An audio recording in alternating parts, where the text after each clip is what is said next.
My name is Jerome Bowen. I'm a long-term volunteer with Engineers Without Borders from the very famous Western Australia chapter. Good. I'm very pleased to announce this session. It's very close to my heart because I spent 6 months in one of the two communities which we have representatives from today. So I'm told this session is about personal accounts from the people that we actually work with in country, about their experiences in their life as well as their experiences with development. So I'm really looking forward to this. Let me take off my EWB hat and put on my Worley Parsons hat. You can see our banner in the corner there. We're one of the keynote sponsors. You guys can still hear me? For the camera. Can you hear me on the camera? Yes, I can. Great. Thank you. Okay, so we're one of the keynote sponsors of this conference, and we're very proud to be gold partners with Engineers Without Borders. Worley Parsons is a bit of an overview. We have 6,000 people across Australia. We're Australia's biggest engineering consultancy, and we have 32,000 people across the world. And I think, part of the reason I work for Worley Parsons is because of an initiative they have called Economics, and you can see the brand down the bottom right of all our posters. And it's the idea behind economics is much like in the 80s, safety became a culture in engineering where safety was actually embedded in the design. Economics is about making sustainability embedded in project design. And just a personal story from myself, working for Worley Parsons in this area. In the last year, I've worked on 4 projects where the clients have been able to make project decisions based on our advice, which have saved about 10,000 times my own personal carbon footprint.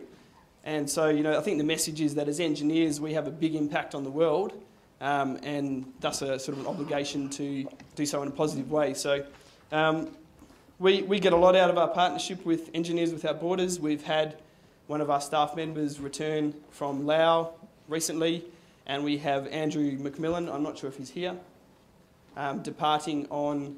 Nope, doesn't look like it. Departing to go to India very soon.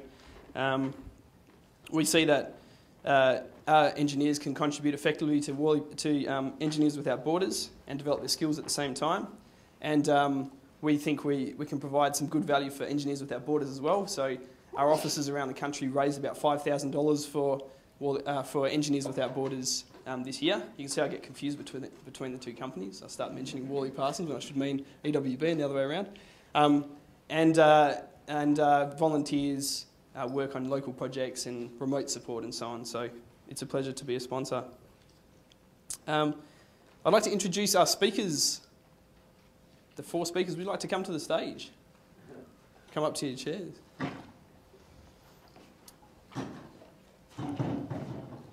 And 1 translator. So we'll start with JD. JD, you want to put up your hand? Oh no, sorry, Buntan. Buntan Keat, he works for Live and Learn in Cambodia, who are one of our long-time Engineers Without Borders partners. And he's the country manager for Live and Learn in Cambodia, so welcome. He works a lot in capacity development and uses education as a means for that. And I'm told one of his fortes is comedy, and comedy is very, very good for getting across ideas of education and capacity development. But I'm told you're not to expect anything too funny today, because it's quite hard to translate between his language and the joke. So don't expect too much there. And JD, so JD has been a long-time volunteer and work in development field about 15 years. He actually started with AVI when they weren't called AVI; they were called the Overseas Services Bureau. Sounds like a good name. So he's got lots of experience, and you can read about that in his bio. But I wanted to pass on that he's been surfing up and down the east coast of Australia and taken Buntan with him. And so apparently now JD is the surfing master. So welcome to the surfing master. The other 2 speakers we have here are from the Tenganan Water Supply Project in eastern Bali. Very warm welcome to you both. The first, Imanku Widya, on your right. Or Pat Manku. Manku means the priest, or he's the high priest of Tenganan Pugring Singan. And he's also one of the traditional leaders there. so you can call him Pakmanku when you speak to him later. He's one of the biggest landlords in the region, and I spent many months trekking around the Tenganan lands with Pakmanku, having a look at their water supply sources and speaking to people about their water. And I've been told as a young fellow who was quite a strapping lad, and as he walked around his territories, he was quite famous with the people there. And I did actually notice as we trekked around the rice paddies that a lot of the older ladies around would greet him quite fondly. So as well as a fondness for trekking around the Tenganan lands, we also have a fondness for drinking the local palm wine tuak. So selamat datang ke Australia, Pakmanku. And the last speaker we have is Iputu Widayana. I just call him Putu. It's easy. So he's also a resident of Tenganan, and he works in Denpasar as an architect during the week and spends his weekends with the ceremonies, and he's quite a leader in the Tenganan community and has been doing a lot of the design work of their water supply system for their 4,000 people. So he's quite an impressive young man. And last time I saw Putu was in June this year for one of their biggest ceremonies, Perang Pandan, and we were both dressed up in warrior gear with our swords and our pandanus, with our shields and our pandanus swords, and he drew quite a lot of blood on my back. So, Putu, it's all healed, it's all good, and I don't think I've got him once. He might have been doing it since he was a little boy or something. So, yeah. And the last person to introduce is Ian. Oh, Petra. Petra is translating for Pakmanku today. And Ian, who's the South Asia Programs Manager, and he spent a year and a half up at Tenganan and was an amazing leader up there with this project, assisting Pakmanku and Putu with their work for their community, and he'll be asking the questions today. So there's no more further ado, over to you, Ian. So could you please make welcome all our speakers today?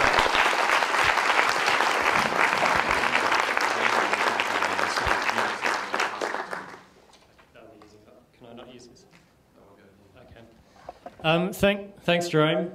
Just quickly, yeah, Jerome did point out that I'm the South Asia Programs Officer. I just want to talk a little bit before we get onto the panel about EWB's work in communities. We've got quite a few Indigenous speakers coming on later on, so I'll probably leave that aspect of our work to Lizzie Skinner. But we've worked overseas in South Asia and Southeast Asia, so correct me if I miss anyone, Kim, but we've got currently working in Vietnam, Indonesia, East Timor, Laos, Cambodia in Southeast Asia. And in South Asia, we're working in India and Nepal, and we're looking to send our first volunteer to Sri Lanka next year, which is quite exciting. And how we work in communities, we work with community champions like these guys here. So a lot of our job's trying to find community organisations or local NGOs who are doing some really inspiring work, and it's a good fit with our philosophy. And the other way we do that is with people like you here. So we send volunteers over to spend time assisting on the technical aspects of the project. So certainly for everyone here, please keep an eye out on the website for opportunities that come up. There's opportunities to help out from Australia, or if you've got the time and the motivation to go overseas and have some amazing experiences and get to work closely with some pretty inspirational people like these people here. So yeah, with no further ado, we'll start the interview panel. We'll have some time for questions and answers at the end as well.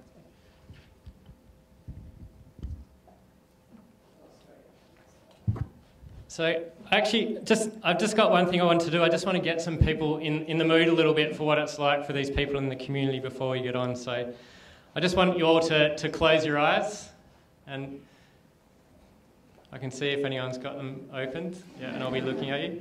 So just imagine you're waking up in the morning in Bali. So you're not in Kuta. You're in East Bali. You're in a little village. Let's say one called Bukit Kau. You live in a thatched hut, a simple hut, but comfortable hut, with your family and 2 kids. You might work as a farmer during the day.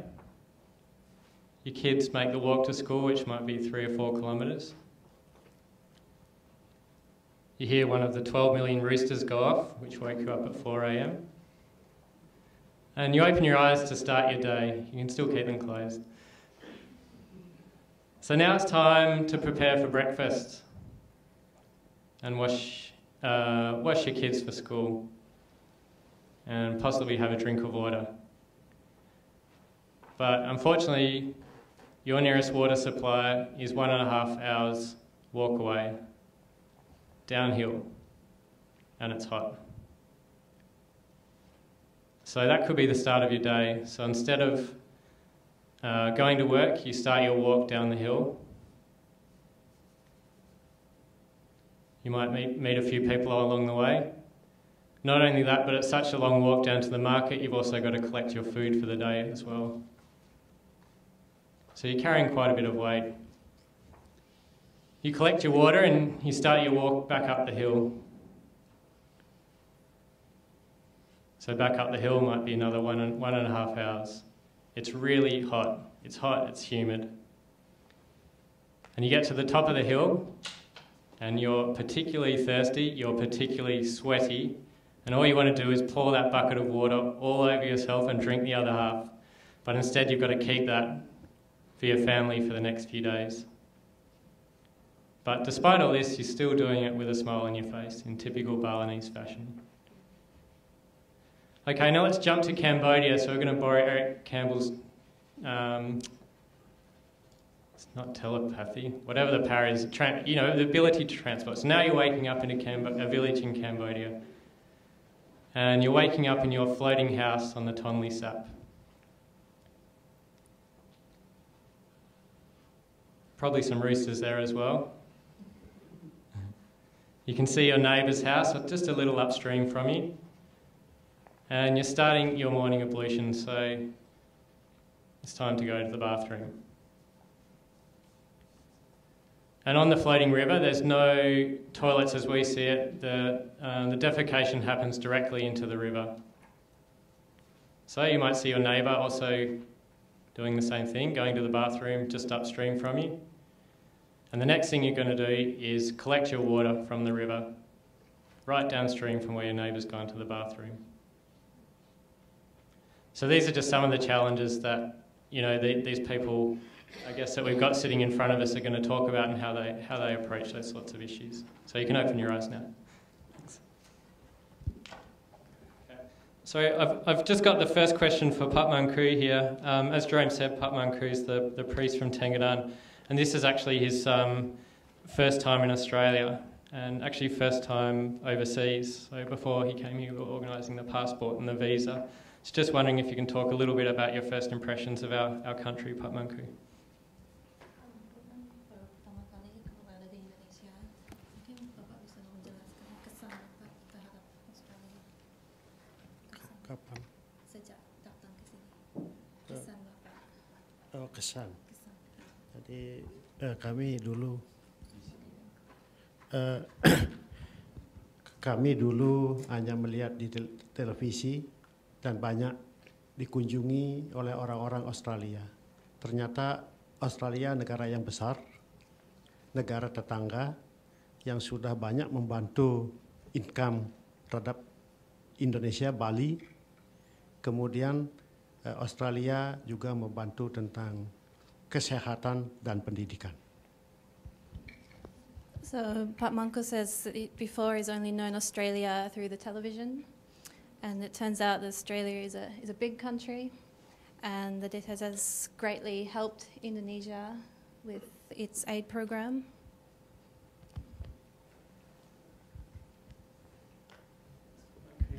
Sorry about the microphone situation, guys. When we asked Patmankru a couple of days, his other comment was he found the parking very orderly as well. So, Jody, just your experience is a little different. Patmankru and Putu come from a community, but as an Australian, you've ended up living in Cambodia and assisting a local NGO. Can you talk about some of the successes and challenges you've faced in your journey to get where you are and your position with Live and Learn? Okay, so I guess I'm a bit of the odd one out up here, being the Australian, but I suppose I'm actually in a bit of a limbo because over the last 12 plus years I've actually spent living in Asia, and that means I can probably speak a bit more confidently about Cambodia and parts of Asia than I can about Australia now, but at the same time I can never speak totally confidently about the cultural and some of the social issues. So a lot of my experience is about relationships, and I suppose that all started in 1998 as an Australian volunteer going across to Cambodia. With Australian volunteers, I got to tell you, be careful what you ask for. I asked for somewhere in the Pacific where there was surf, and they said, okay, so you want to volunteer? We've got somewhere in Asia and there's a big lake. And I said, okay, I'm willing. and I've been there pretty well ever since. I've been working other places, but I still always find myself back in Cambodia and at the Tonle Sap. And one of my very first experiences was with locals, and they said, look, we don't really know what the volunteers do. We've had a few come and go before, but the most important thing is to enjoy yourself and get to know people. And I'm still there. I'm still enjoying myself. I get frustrated a lot of the time with work, but I still enjoy myself. And I've got a lot of friends there. And I think one of the critical things that was mentioned earlier is time. I've spent over 12 years, or nearly 12 years there now, and it really is a matter of time. It takes a long time to really get to know what's happening and to really make any small changes. And I think that's one of the biggest things where I come back to Australia and I feel this tension and this rushing around, and everything's happening so quickly. And it's a reminder for me that when I went over there as a volunteer, I was in that mode. I just wanted everything to happen so quickly. I wanted to get all these things done. I wanted to make all these wonderful changes. And I think that's where development falls away. We go in there with the wrong cultural attitude. We forget to slow down and work with our partners. I'm really lucky. Like I work very closely with Bhutan, and if you don't have these partnerships that are beyond work, it's a relationship. That's why I had to teach him how to surf. You know, he has to understand a bit more about me. I get to be exposed to him and his family and his culture, but it's rare that we get to have people from these countries be able to come here, and that's why it's really nice to see in the audience and up here that we have people with that two-way exchange, because that really is about those relationships. In Cambodia a lot, I get questioned about the difficulties. It's one of the most corrupt countries in the world. So yes, there's some serious difficulties, but in a way the corruption is open. You can see it. I come back to Australia, I talk to my family, oh, there's plenty of corruption here. It's pretty insidious, it's hidden. It's still happening though. It's big lobbies, things happening with politics. Corruption, it's everywhere. It's not something to stop you from trying to get out there and do something. And I suppose this morning's talk was pretty cynical, but I just want to encourage everyone that, yeah, there's a lot of issues, but yes, there's some really positive things happening. Try to keep it realistic. Try to go in there with realistic expectations. Don't think you're going to change the world. But if you can make a small change, and most importantly, if you can do something that doesn't make a negative impact, you've done incredibly well. So there's a few words from me.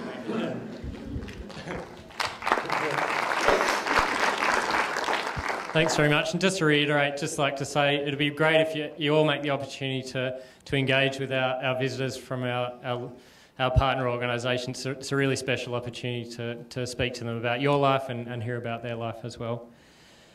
So next question's for Putu. I'm just wondering if you can tell us a little bit about the history and the story of Tenganan village in East Bali. Okay, thank you, Ian.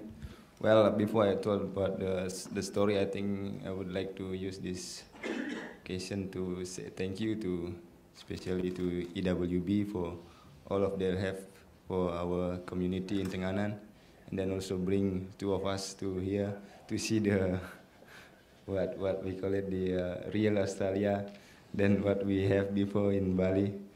And okay, if you want me to tell you about the story of Tenganan, we should get back to the early of pre-Hindu periods, where we are in Tenganan actually Hindu, but we do a different practice of Hindu than others Balinese. that we can see from how we do the ritual, and then with the funeral ceremony, we didn't do the cremation. We just buried the dead body, and then that's all. With the history,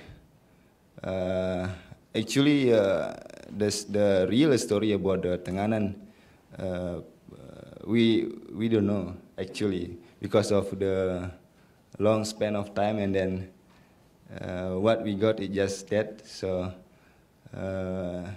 there was a kingdom in Gianyar, which is in the middle part of Bali. There was a king who would like to have a big offering ceremony, which to offer the main offering part is a white horse. It called Onces Rawa, yeah, the white horse. And then nearing the date of the ceremony, the king found that the horse is disappeared, and then he didn't know what to do, and then how the situation with that horse. So then he collect all the council, and then told them to hold an competition for who can found that horse. Then he or whoever will be grant a land as how far the dead pieces of the horse can be smelled. So then after a few days, we can call our ancestor in Tenganan found that body of a horse, but he must be a clever person.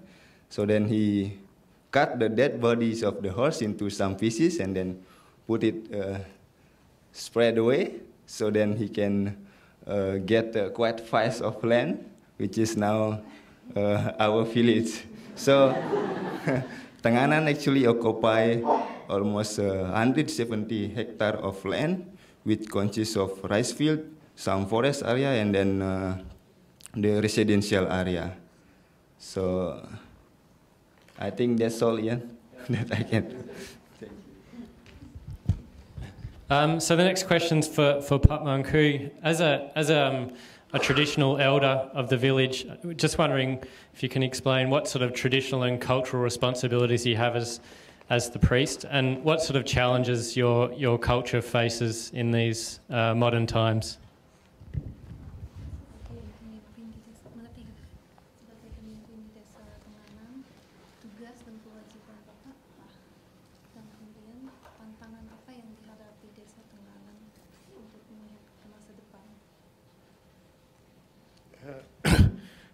Tenganan mempunyai suatu sistem di mana kebudayaan, kearifan lokal, tradisional itu yang mendasari bahwa Tenganan bisa sampai saat ini.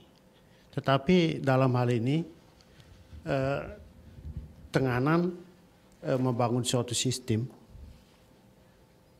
antara kepemimpinan adat, agama dengan lembaga adat itu harus bekerja sama.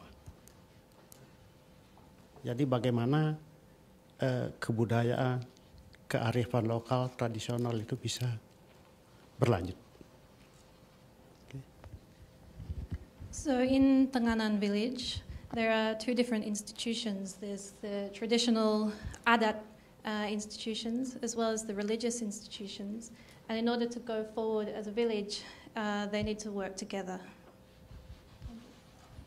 Kemudian didukung oleh sistem dan struktur ekonomi. Jadi tanpa didukung oleh perekonomian, sistem ini tidak akan jalan. Kemudian ada konsep keseimbangan. And this system is supported by the economic system that's in the village. Artinya ritual dan harus didukung oleh suatu perekonomian. So rituals have to be supported by the economics and by the economic system in the village. Kemudian tantangan yang dihadapi, di mana modernisasi tidak bisa kita tolak. Tetapi harapannya antara modernisasi dan tradisional itu bisa berjalan bersama-sama. Nah, di sini, oke. So challenges looking to the future is that they cannot deny modernization, but they need to find a balance between modernization and tradition. Kemudian kami merasakan bagaimana generasi muda sekarang itu kurang memahami konsep yang terjadi, sehingga ke depan peran dan tanggung jawab kami itu generasi muda mulai dulu memahami, sehingga mereka tidak hanya menginginkan kehidupan yang konsumen. So he feels that one of the challenges is the young generation, and how to make the young generation remember and understand traditions and not move towards a consumer society. Kemudian Tenganan sebenarnya mempunyai suatu sistem tanah 60% milik desa, 40% milik pribadi. Milik pribadi tetap diakui, tetapi diatur guna kepentingan bersama. So in the village, 60% of land is owned by the village, 40% is owned privately, but that 40% has to be used for the good of the whole village. Kemudian mengutamakan kepentingan yang lebih besar, maksudnya kepentingan desa. The most important thing is the importance of the village itself, so the village as a whole.